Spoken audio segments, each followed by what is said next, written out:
From the Cronkite Studios in downtown Phoenix, this is Cronkite News.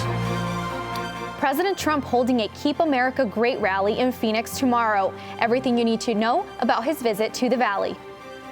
Plus, cast members in a local play depicting the story of a dreamer invite Trump to see their show. And how some undocumented students struggling to pay tuition are fighting for change. Cronkite News starts now. Good evening and welcome to Cronkite News on Arizona PBS. I'm Stephanie Rodriguez. And I'm Sean Rice. Thank you for joining us. President Trump will be in the Valley tomorrow for his Keep America Great rally. The event will take place at the Veterans Memorial Coliseum in Phoenix and will start at 7 p.m. Governor Doug Ducey will be meeting the president at Sky Harbor Airport and riding with him in the motorcade to the Coliseum.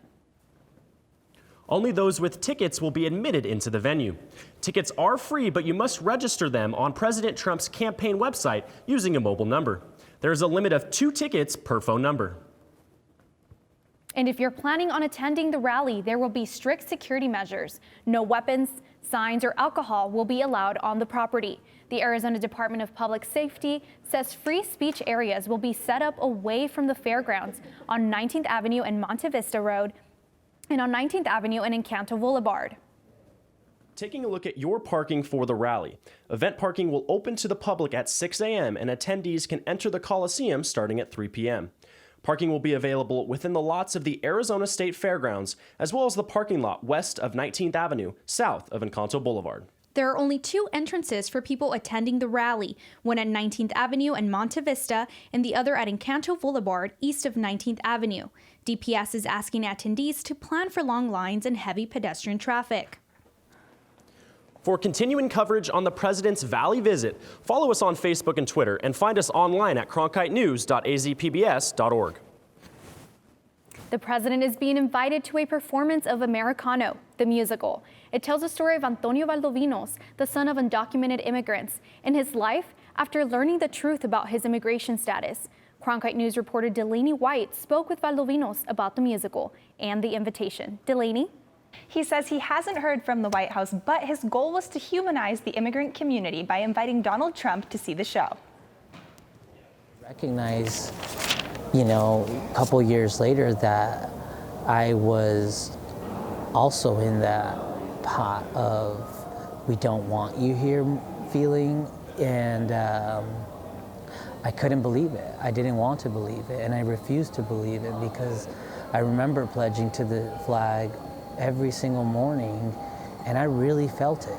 Antonio Valdovinos de la Mora didn't know he was an undocumented immigrant, and he tells the story of what it was like to discover that fact in Americano, the musical. I was always told that we were in a process, and I knew I was born in Mexico. I definitely knew that, and we just had no need to go for outside employment. We had so much work to do with my father that I grew up having a job without ever earning money, and that was my life. A life that was impacted on 9/11 like it was for many people. He was inspired to join the military. And in 6th grade, I had a really life-changing moment when the Twin Towers were hit. My teacher, my PE teacher, was his sister was in the towers. And so that day for me was just really confusing to, see what was happening. And obviously, and it's hard for me to re-talk about it, and what it was like to experience it that day. He recalled the day a recruitment officer showed up at his high school and told Valdovinos he was wasting their time. It was then that he learned the truth about his immigration status. Wasn't sure what was really happening. My parents, my mom finally just told me the truth. And so at 17, post-graduation month, I was just truly shell-shocked at what was about to happen and why I didn't know about it and what could I do about it. I was told that there was nothing that could be done. And so I think at 17 I was just truly, knocked out of any aspiration that I had. Though this revelation crushed Valdovinos, he knew his parents had his best interest at heart. I don't think she ever told me why. I think that I recognized growing into my late 20s that they were just truly trying to protect us. Americano will be playing at the Phoenix Theater until February 23rd. At the digital desk, Delaney White, Cronkite News. Undocumented students, DACA recipients, and their allies from around the valley today joined to get their voices heard at the Arizona State Capitol. Students are advocating for in-state tuition for those known as Dreamers. They say the cost of fees can make all the difference for young people fighting to finish their education. Cronkite News reporter Alexa Fuenmayor traveled to the Capitol to learn more. Alexa? Over 300 high school and college students met with state senators and representatives on both sides of the aisle with one mission in mind: to get in-state tuition for any Arizona high school graduate, regardless of immigration status. Led by Aliento, a local grassroots organization that advocates for undocumented students and DACA recipients, students met with legislators from their own districts, sharing personal stories and lobbying them to support bills such as HCR 2004, sponsored by Democratic Representative Diego Espinosa. If passed, it would allow any student with refugee status to be deemed as an in-state student. Currently, DACA and undocumented students pay in-state tuition with a 50% upcharge. This decision coming from the Arizona Board of Regents last year after the Arizona Supreme Court ruled that DACA recipients would not be eligible for in-state tuition in 2018. Now, Phoenix students saying this is still not enough. I was told that if I did everything right, that if I got the best grades, got the 4.0 GPA, was a leader in my community, that I can go somewhere, that I could be someone in the state, that I can receive a higher education, but that hasn't been the case. The rate of return on education is priceless. And so when we talk about money and the investment, there's no better way than investing in our future and investing in our dreamers, because they will be the leaders of tomorrow. Cronkite News reached out to the Arizona Republican Party for comments on the student advocacy. As of this broadcast, we have not heard back. In the studio, Alexa Fuenmayor, Cronkite News. The Department of Homeland Security has officially waived contracting law regulations to allow for faster construction of the border wall dividing the U.S. and Mexico. This will allow for 177 miles of wall to be built, stretching across Arizona, California, New Mexico, and Texas. 10 laws were waived for the process to begin. The construction will get President Trump closer to his goal of having 450 miles of wall finished before the end of this year. Members of the Tohono O'odham Nation in southern Arizona disapproved, saying the wall will disturb wildlife and sacred artifacts on their tribal land. According to NBC, a tribal chairman says they've never even been consulted. The state prison in Florence will be shutting down operations and moving its inmates to other state and private prisons around Arizona. It's to decrease the town's population and state funding. Dylan McKinn was in Florence to see what impacts the town faces with the impending closure. Governor Doug Ducey announced at his State of the State address that he will be closing down the Florence State Prison. He claimed the closure will save taxpayers over $270 million over 3 years. But there are still questions left to be answered, including the monetary impact when the prison closes its cell doors for good. There's another marker we're going to meet this year. We're shutting down a state prison. Just like that, Governor Doug Ducey notified the state that he was closing a prison, a statement that not only shocked viewers, but also the people who are running the town of Florence. We were a little concerned. The prison has been an important part of the historic community. Opening in 1908, the prison is older than Arizona. We have a lot of residents that work at the facility, and then we have a lot of residents that work at businesses that support the operations there. Not only does the prison employ residents, but it also contributes to their population. When we are all inclusive, we have about 26,500 residents, according to the U.S. Census Bureau, and that's about 17,000 inmates. 3,623 of those inmates will now have to leave, hurting Florence's share of state revenue. Any loss of population could similarly impact the revenues that we receive from the state. The town estimates they will lose $1.3 million of state revenue, but other losses are not so easy to calculate.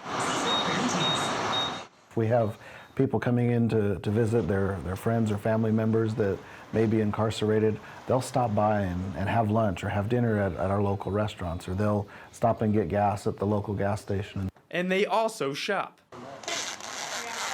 One day a month or whenever their visiting days are, there's kind of a little rush of visitors.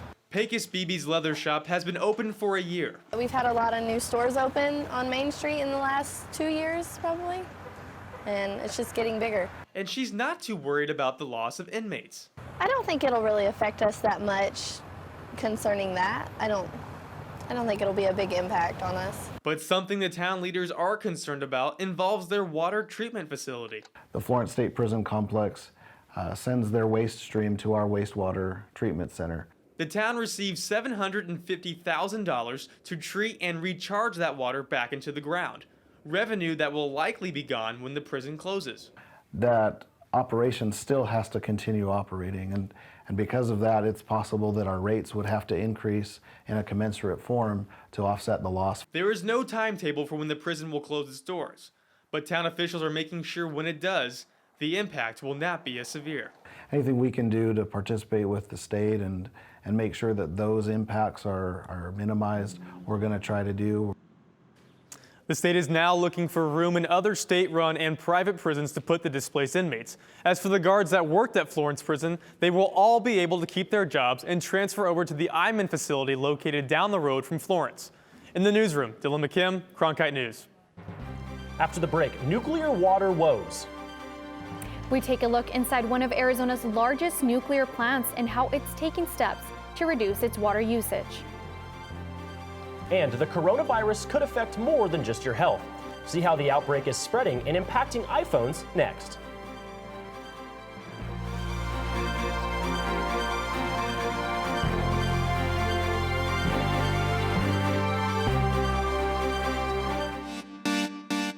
Stay in the know on the go. At Cronkite News, we work hard to report the facts and keep you updated, whether we're on set or on the scene. Taking it from the studio to the field. So I'm here in South Phoenix. In Phoenix, we're just a click away. Follow us on Facebook and Twitter, or find us online at cronkitenews.azpbs.org. With wildfires, a scarcity of water, and other environmental issues facing the Earth today, it's critical to stay up to date with local impacts of a changing climate. That's why we created Elemental, Covering Sustainability, a multimedia collaboration between public television and radio stations. From climate change to water conservation to renewable energy and much more, Elemental covers the latest in sustainability news. Find our stories on our website, elementalreports.com. You'll find there's never a dull moment in this house. Welcome to Downton. This house has no secrets. Downton is catching up with the times we live in. This calls for a toast. It makes you want to jig about, though, doesn't it? Heavens, we are quite a party. Oh, goody goody.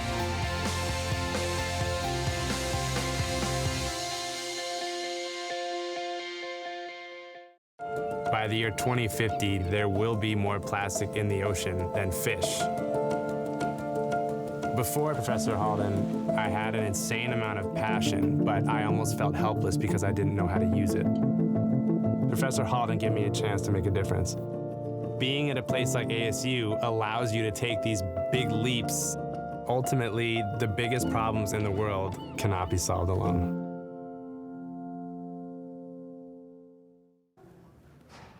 With the simple flip of a switch, many people can bring nuclear power into their homes, but it takes a lot of water to generate that power. Cronkite News reporter Madison Staten explains why the Palo Verde nuclear plant is trying to reduce the amount of water it uses. The nation's largest nuclear power plant sits in the middle of the desert, about an hour west of Phoenix. The Palo Verde nuclear generating station is nowhere near a large body of water, and yet it uses around 26 billion gallons of water per year. Now, the facility is trying to reduce its use of wastewater. Water is critical for keeping the largest nuclear generating station in the country running. Behind me is the Palo Verde nuclear generating station. And that's not smoke you're seeing, it's water vapor. 42,000 gallons per minute are evaporated into the atmosphere from this plant alone. That was on the day we visited. But that number can climb even higher, depending on the time of year. In the winter, we can use up to 40,000 gallons per minute, and that makes up for the evaporation rate of the cooling towers at the nuclear plant. In the summer, it's more. It's up to 60,000 gallons per minute. The water is used to cool the plant. Heat is converted from nuclear reactions into electricity. The boiling water created by the steam is then cooled and condensed. Treated wastewater is used to do this. It comes mostly from the 91st Avenue Sewage Treatment Facility. But those like Sandy Barr believe using wastewater isn't enough. Utilities, say, well, okay, we're using the treated wastewater, like somehow it's not a big deal that it's using so much water.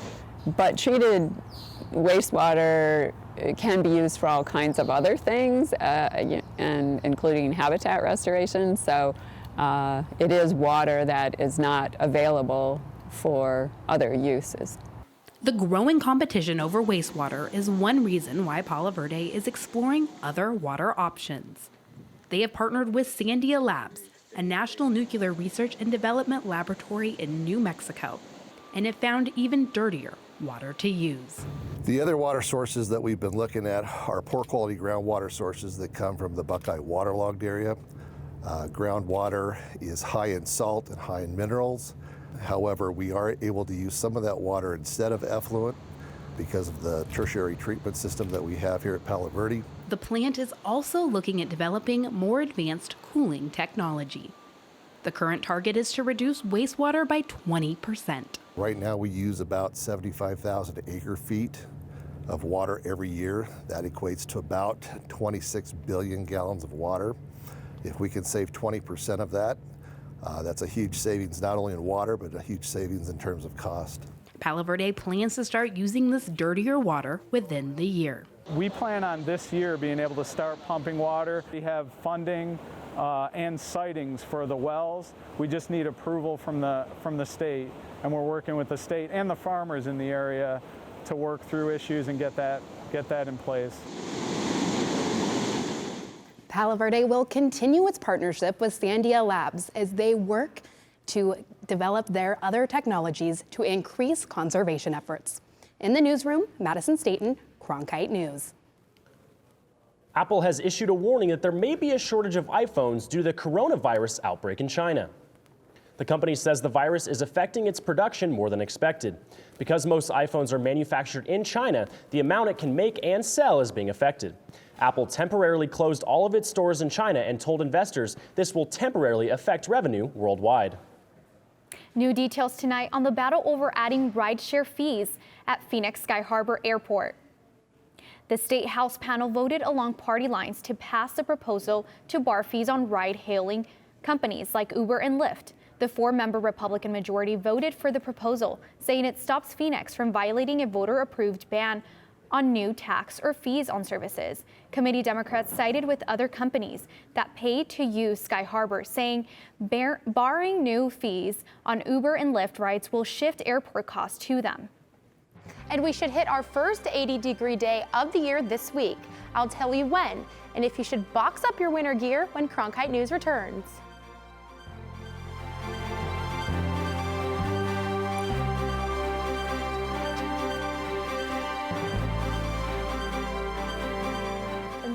Ready to watch the best of PBS anytime, anywhere, on nearly any device? It's easy with the free PBS Video app. Simply download the PBS Video app on your mobile or streaming device. Now you can watch the latest PBS episodes or catch up on the shows you missed. Discover new favorites from PBS and local content from your PBS station.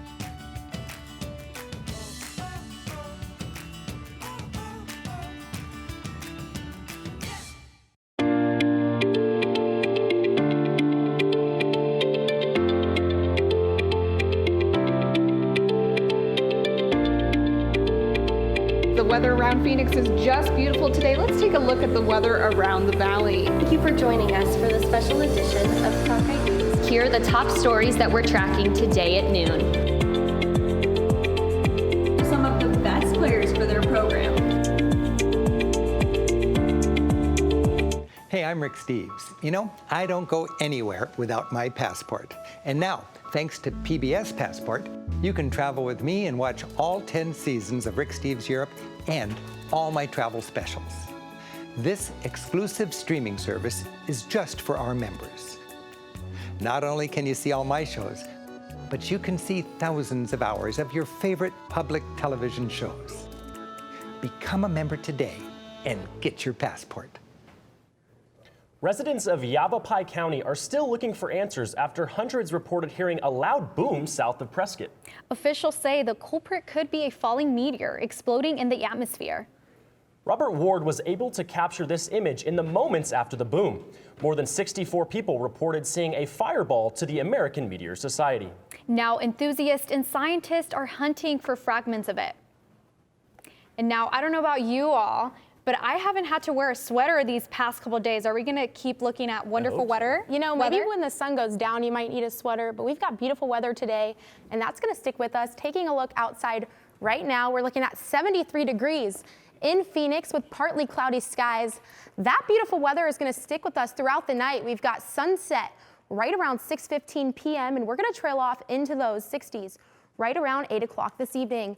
Now, looking at state lows for tomorrow, even though we're getting warmer, we're still going to have very cold temperatures in those early morning and late night hours. We'll be at 51 for our low here in Phoenix for tomorrow. Freezing temperatures in the high country with 22 in Flagstaff and 19 in the Grand Canyon. Now, coming back down to look at the Phoenix Valley for tomorrow, as you can see, the average for this time of year is 71 degrees. We are all going to exceed that, possibly seeing our first 80-degree day in Phoenix for tomorrow. Now, looking at our 8-day forecast, we will be flirting with 80 for tomorrow, definitely making our way there by Thursday. That's going to stick with us for Friday and for our weekend. Temperatures are going to significantly drop for Saturday down to 69 degrees with a 50% chance of showers. We're going to kick off our work week with sunny skies and 74 degrees. Don't put away your jackets quite yet because the 60s are finding their way back to the valley for next Tuesday and Wednesday. 3 Arizona students came together to tackle the issue of water pollution. After the break, a look at what they came up with to ensure we all have safe drinking water in the future.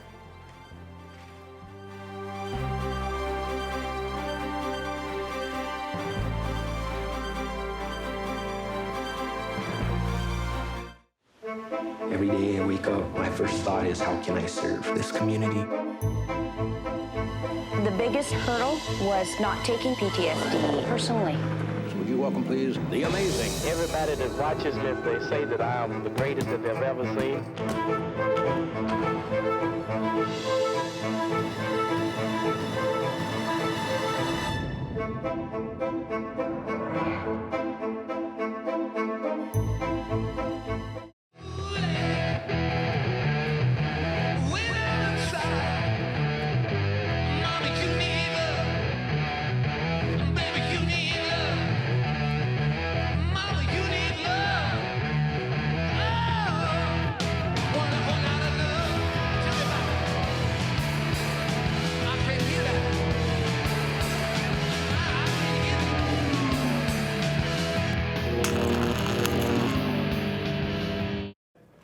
The Future City competition challenges middle school students to solve a problem of today by envisioning a city in the future. But students get more out of the experience than just engineering. That's what Cronkite News reporter Gabriella Collage learned while talking to the Arizona students at this year's competition.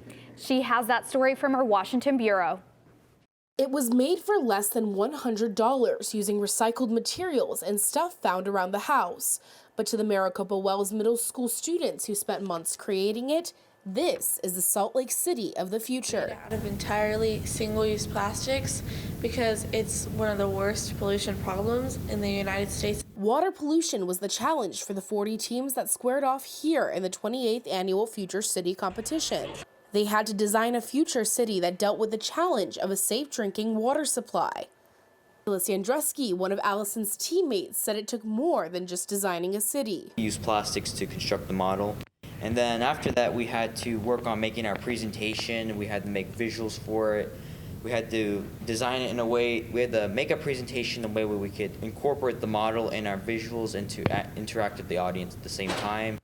And then we had to rehearse our questions so that we would know how to answer to them when the judges asked us these. Allison's mom, Robin Rice, also teaches at Maricopa Wells.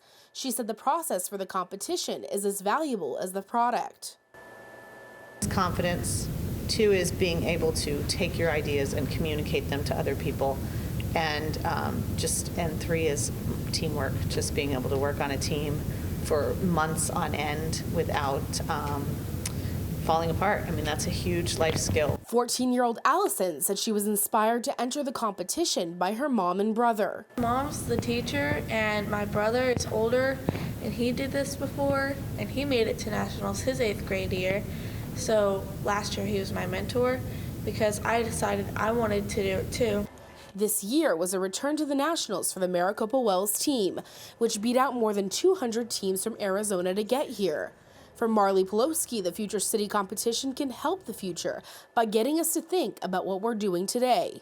Projects like Future Cities, they kind of like show you how our future is being impacted by the economy and how we're all doing things today and how we need to improve. In Washington, Gabriella Collage, Cronkite News. The Maricopa Wells team has been working on its presentation since July. That was not enough to get the top prize, however, which went today to a team from Indiana. But Allison and Marley are already plotting to go back in a few years as mentors. That's it for Cronkite News tonight. Thanks for joining us. For top Arizona stories anytime, go to cronkitenews.azpbs.org.